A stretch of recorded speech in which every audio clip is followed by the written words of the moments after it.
เดี๋ยวจะพาทุกคนมาเบิ่งวิธีการถอนเงินจากกระดาน Rec Option นำกันเนาะคืออันนี้จะเป็นในหน้าต่างของคอมเนาะในเม c ถ้าหากว่าเราเข้าในโทรศัพท์มันก็คล้ายๆกันนั่นแหละให้เราคลิกไปที่ Withdraw แม่นบ่ถ้าเราอยากถอนเงินเราก็คลิกไปที่ Withdraw โอเคคลิกไปเลยอันนี้จะเป็นถอนภายในเนาะอันนี้จะเป็นถอนผ่านสื่อลิ้นผ่านนิกแนมตัวนี้จะเป็นถอนภายนอกก็คือว่าใส่เลขที่กระเป๋าสำหรับภายนอกพอภายนอก แล้วเราจะมาทอนภายในนำกันเนาะภายในโอเคเดี๋ยวเราใส่จำนวนเงินเลย10เนาะ50 เหรียญเอา100 เหรียญก็ได้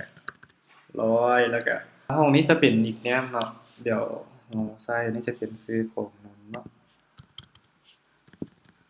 อือฮึใส่ซื้อของนนแล้วห้องต่อไปก็สิเป็นโน้ตก็เป็นคำอธิบายเราใส่แบบใดก็ได้ใส่กับวินโดว์ซะ นะครับอธิบายแล้วกดต่อไปเนาะกดต่อไปแล้วมันจะมีบนไส้ 2FA นี่นะ 2FA นี่เราสามารถ